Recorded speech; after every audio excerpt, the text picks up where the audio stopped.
Opportunity Calls with Ellen Volpe is sponsored by LongIsland.com. I'm joined today by Bob Mittleman and Bob Putt. Thank you both for joining me today. I never thought we'd see ourselves here and now. It just goes to show you anything is possible. I'd like to go back to the early 2000s when you were both members and ultimately became facilitators. I'd like to ask the question about what it was like for each of you as a member when you first came to ABA. I'll start with Bob Putt, since you have the seniority as a facilitator and a member. The recall is a little bit difficult. My background, as you know, was in hospitality. I was a nightclub restaurant owner, restaurant consultant, and I eventually evolved into a marketing company called CMI, which focused on the hospitality industry.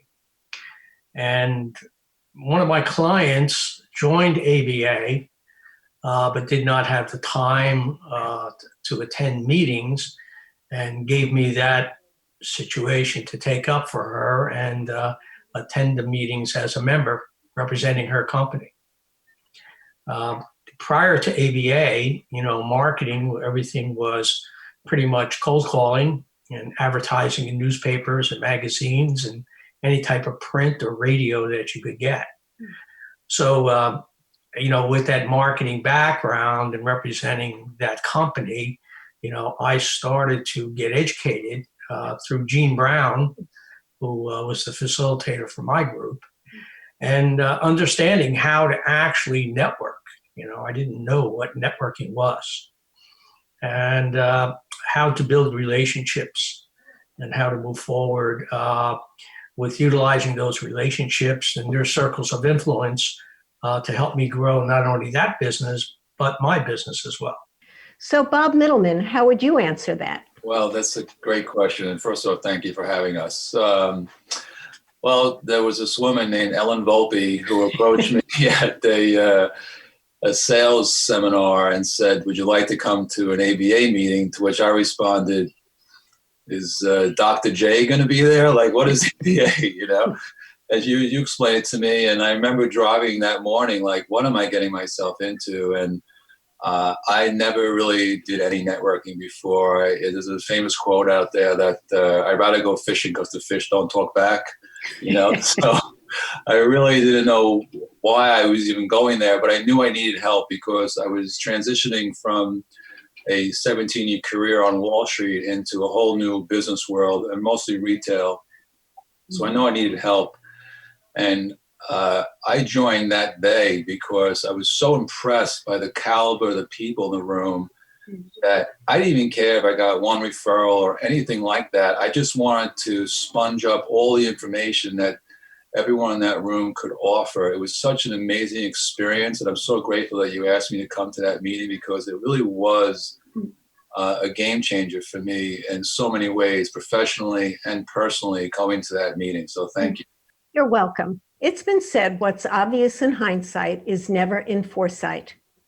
What was your aha moment after joining ABA? I always thought networking was very transactional, that I give you one referral, I get one referral, I got to give you business, I got to give that person business. It was very insular, and right away that wasn't the case. And I think for me, the ABA aha was not so much the referrals that you get. Listen, we are a referral-based community. That's what we call ourselves at ABA. Mm-hmm. But it's really the opportunities that present themselves in so many ways. And they keep coming and still keep coming to this day, that you really can't put a dollar amount on. They're really priceless, quite frankly. And that to me is the aha moments. And Ellen, I can go on and on with the aha moments that I've had, but different opportunities that have come across my pipeline that some aren't even business related, quite frankly. Like I recently 2015, I got into acting and singing, which, wasn't a direct result of ABA, but however, because I was in there were people in ABA that could help me with that,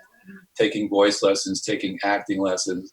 Is that business related? No. Is it personal development? Yes. And by the way, it's professional development as well, because if you could act and sing in front of people, you could do anything. Mhm. Other opportunities that my family has had by being involved with ABA on my coattails. So it's been those type of things that have been, again, priceless. That's great. Bob Putt, what would you say? I have those life-changing moments that I attribute to ABA. The first came in my experiencing the interaction or relationships that were there to be had and developed and nurtured. And the thing that probably surprised me the most, because I was there for business, was the life skill opportunities that arose during these meetings. And I'll refer to one person, which was a coach. His name was Dan Schaefer, Dr. Dan Schaefer, who took me under his wing and explained to me a lot about life skills and how important they are in business. Mm-hmm. I would have never gotten that in any other type of business organization, and it was like, eye-opening to me how these things go hand in hand. The real life-changing experience came during a meeting that I didn't want to attend. The reason I didn't want to attend, it was sleeting out. I live in New Jersey, and my meeting was in Queens. And, not, thrilled at getting up at 5:30 to navigate bridges and tunnels. But I had to go. I had an investment here, and I had to see it through. So I went to the meeting. And during the meeting, the facilitator held a focus group. And in that focus group, I met the editor for the Times Ledger News Group. Mm-hmm. And I'll keep my story a little bit short in that he said to me, "How come you're not in the restaurant business anymore?" He knew of me through other connections. And the long and the short of it is he hired me to be a restaurant critic for the Times Ledger News Group after that meeting. And that changed my life forever. It changed the position of my company. Having that moniker on my business name, just unbelievable. And the forced training that I had to go through, because, it's nice to say, okay, everybody wants to be a restaurant critic. However, when you have to write the column and you have to develop the story, it's like Bob Mittleman was referring to about acting coaching and things like that. I had editors at every turn, correcting my sentences and my paragraphs. But it changed everything for me. And had I not been a member of ABA, I don't know what would have happened with my life. Some people don't have the patience to allow the universe to provide. The energy that we're putting out, we have no idea when it's going to come back to us and in what form. I'm Ellen Volpe, and we'll be right back. Opportunity Calls with Ellen Volpe is presented by ABA, American Business Associates. To learn more about ABA, visit aba-ny.com. Bob Putt, let's start with you. When did it occur to you that you could be playing a leadership role, and what actually excited you about that? I think it was the nurturing that I received, not only Gene Brown, facilitator, and from you, Ellen, giving me an awful lot of confidence. As I had been a musician for many years, so I did like the stage. Mm-hmm. And, going to ABA gave me an opportunity to have a small platform as a member. And Gene Brown helped me, fine-tune that to a point where I gained some confidence, and I enjoyed the interaction of people tremendously. And I couldn't even put a number on how it affected me over the course of time. And things just started to change. Things started to develop. We started to have conversations, and in particular, because I was kind of the outsider. I was a guy from Jersey in a New York environment. And, it took me a while to be accepted from that situation. I did fine in Queens, but once I got in Manhattan, it was a whole different thing. But, being around the professionals that you surround yourself with in ABA, And initially, you're a little intimidated because here are all these smart people who are extremely successful. And what do they want to hear from me? And, I started learning from you. One of your famous sentences is, you know more about this topic than the rest of the people in the room. And that gave me confidence. And that confidence spilled over until we started discussing the opportunity of opening up New Jersey to ABA. That's fantastic. It reminds me of that saying, the worst you've ever been is the best they've ever seen. Yes. It's interesting because we see things in people that they can't see in themselves. In our groups, we see people just waiting to unlock that potential. And one of the most exciting things is to be part of someone's great success Mm-hmm. and having the opportunity to have a small part in making that happen. That's probably, if not the most rewarding thing, one of the top rewards that you get out of facilitating in ABA. It's great. Bob Mittleman? I think into my tenure, quite frankly, I don't think I could have played a leadership role in the beginning because I was really intimidated by all those people in the room. Similar to what Bob said, it was so out of my character to be in that room. But over time, subbing for you here and there, subbing for Gene at times, just being in front of the room and getting practice. And then once the acting thing fell in front of me, shortly thereafter, I really felt very comfortable being in front of large groups of people. So the timing of it was perfect. And I am a coach by nature. It's one of the things that I love to do. I'm very passionate about it. And even as a facilitator, I have been called Coach Bob, which I tell people I'm not your coach, but I get why they're saying that. And the reason is I want people to succeed similar to Bob. I want people, I've been on both sides of the table as a member and as a facilitator. And, my role is to make the meeting fun, exciting, and energetic.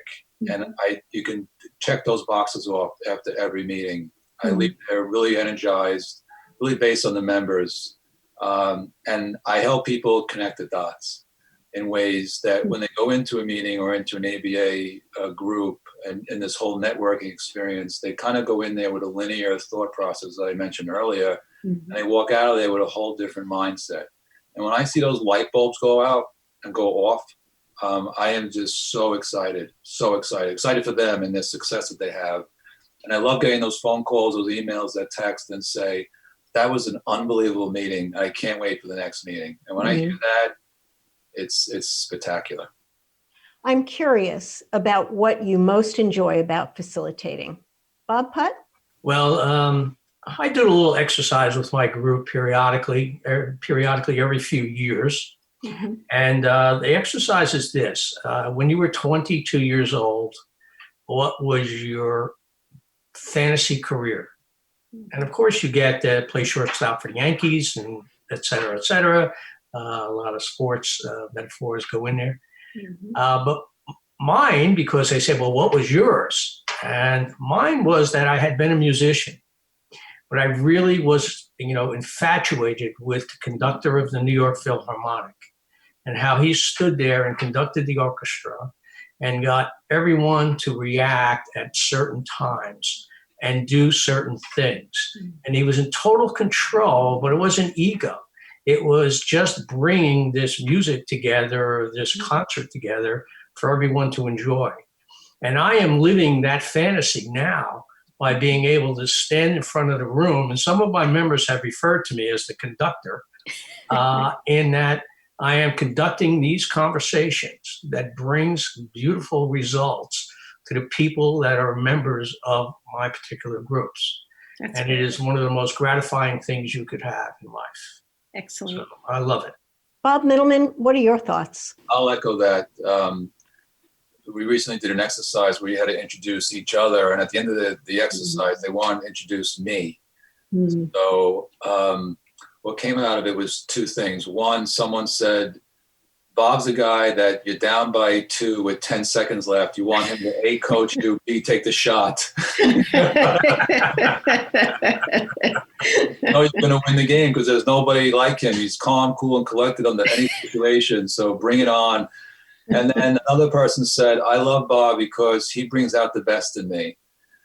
He pushes my buttons and knows how to make me be uncomfortable, but be comfortable at the same time. Now, this woman is an experienced, successful executive director. Wherever she goes and touches, turns to gold. For her to say that about Bob Mittleman in ABA, again, how do you put a price on that? You can't. So I love watching people just become different people. And at ABA, we like to bring out personal questions, and those questions elicit such responses and lets people see each other in different lights.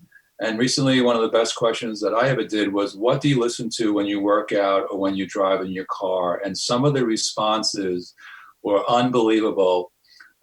Someone who listens to rap that you would never think would listen to rap. But the best part, Ellen, was 2 weeks later, Alyssa, who's a new member, said, can I just say something? And I said, yeah, sure. I cannot stop thinking about that question, and that Mary listens to rap music and John listens to punk rock. Like, maybe there's something wrong with me. Those questions bring out the best in all of us. Having been a member, what do you think that adds to your ability to actually lead in the room? I think when people say it doesn't work or it's impossible or I'm not getting anywhere, and sitting down with them and really letting them see it's not impossible and you are getting somewhere. Sometimes it takes time. Maybe you need to make a pivot. Maybe you need to make a change. Maybe it's a belief system that you have. When those fall into place and at the end of that conversation, I get a thank you, that to me is what it's all about. Yeah, when someone is challenged in developing their business, and they get really upset because they're not having success in the things they're trying. And when you sit with them and just relax them and say, look, let's be creative here. We already know what you did. Where are other things going to be able to come from to help you grow your business? Where is that other connection that you're not seeing the forest for the trees? And, when you sit down and care about someone and give them that insight, they all of a sudden have that, what you referred to before, that aha moment. It's like, I never thought of it that way. Mm-hmm. And that is a lot of what we do. And that was done for me, as I said earlier in this piece, by the opportunity I received, with the newspaper, the opportunity I received by being mentored by a guy like Dr. Dan Schaefer and Gene Brown. That is, the relationship is what this is all about. And to Bob Mittleman's point about people texting him and calling him about post-meeting, one of the best things I ever hear is when a guest comes to a meeting, and when the meeting's over, they say, I've never been to anything like this before. Mm-hmm. I have never been to a business development group or a networking group like this before. And I always try to correct them and say, because you've never been to a community. Mm-hmm. And that's what this is. Absolutely. This is Opportunity Calls, and we will be right back. American Business Associates is New York Metro's premier business development and networking association. To learn more about ABA, visit aba-ny.com. It's been almost a year since we've been face-to-face. We've all done an amazing job adjusting to this new virtual world. As we enter 2021, what advice do you have for our members as we continue to operate in this virtual world? Bob Putt? First of all, I break this down into segments. I look at this as the initial impact of COVID-19 and what we went through from March, and I'll use July as a point of reference. And Zoom saved so many people's businesses, including ours. And getting used to how to deal with Zoom and how to be a Zoomer and, participate without that face-to-face and that real energy that you get when you have a room full of people was a challenge. But The big thing about our organization, about ABA, was that we were there for everyone. And by being there, we were resources, big time. People had a lot of questions about financing, the PPP products that were out there, the law. There's so many insurance companies. So they had the resources because they participated in ABA to get answers to all of those questions and reassurance and confidence to continue their business. The second phase of it came, in the summertime, things were okay. And then we hit September and things started not to be okay again, both with the COVID and with business, because people had secured their old business, but they were scratching their heads saying, how am I going to develop new business? Where am I going to meet people? How is this going to happen? And as a facilitator, we had to change the game. We originally, based our organization on mature business professionals that created relationships and leveraged those relationships to help build business. At least for me, it was a game changer in that we had to concentrate more on transactions because people needed the business. And what our job is to fill the need. And so through yourself, Ellen, and the other facilitators like Bob and myself, we created these exercises like the SWOT program, like using LinkedIn tools to help people find new opportunities that are out there. And then when we get now to the end of the year and we're looking for the beginning of that new year, with the hope being that April is our next timeline of being able to go face to face, I think that we really need to help everyone develop new opportunities and be as creative as possible. Bob, I'm going to do this to you to skill a little bit of your skills, but Bob has been using video of experts in areas at his meetings. One of the big things that we put in our meetings recently is the coffee break. It sounds like such a simple thing, but so many people expressed appreciation because they got time together. And I think that getting time together and getting confidence and getting opportunity to get transactions is where everything is going to go for the next 3 or 4 months. Absolutely. Zoom has allowed us to continue to do what we do best. Bob Mittleman? Well, first off, I was 100% confident that ABA Zoom meetings would work because my family was doing Zoom-type meetings because we're scattered across the country. My daughter's in San Francisco, my son's in Pennsylvania, my other daughter's at school in Connecticut. So every Sunday night we had these video conference calls, and they were great because they kept us in touch with each other over this platform. Then when we went to the virtual meetings ourselves through ABA, for me, it was seamless. And then it was being able to help people get through the woe is me, the sky is falling, as Bob was saying, through July, quite frankly. A lot of people were very, very nervous, and so were we as facilitators for them and what their businesses would look like. At my last 2 meetings I've done with Celebrate Some Wins, I want to hear what's going on. And to a person, everyone has pivoted into this reality and are doing very, very well, as if things are somewhat back to normal. When they're not, but at least people have been able to make an adjustment in this reality that we find ourselves in. And a lot of it, I believe, has to do with ABA helping them change their mindset and what is possible. Again, what's not impossible. Let's change that belief. And seeing it through this platform has been great, and helping them connect the dots. The breakout rooms that we speak about have also been really, really important, because what it does is it allows conversation to take place in an intimate setting. And sometimes in these virtual meetings that could be anywhere from 10 to 20 plus people, you could get lost. Yeah.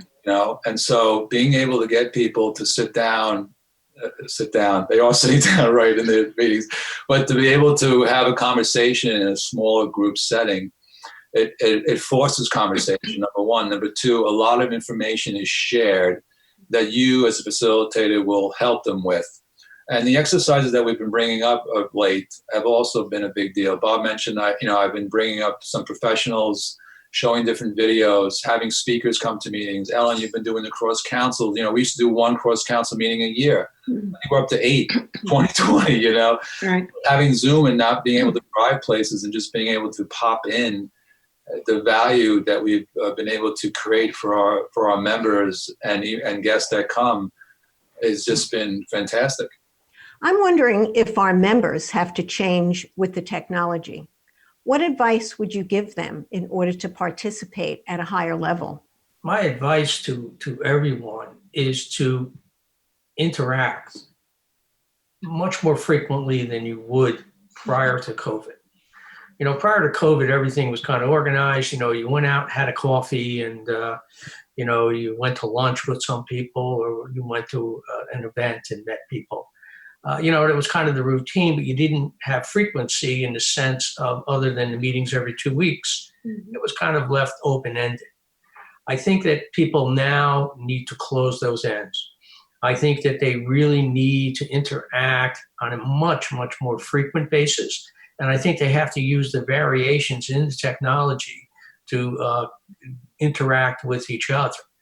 A telephone call, which seemed to be obsolete a year ago, is now treasured because people are tired of being on Zoom. A text message is, another way of just quickly contacting somebody. My theory is that the more you are in someone's mind, the better the opportunity to help them and help yourself. And so that is my advice to everyone going into 2021, is that you just have to,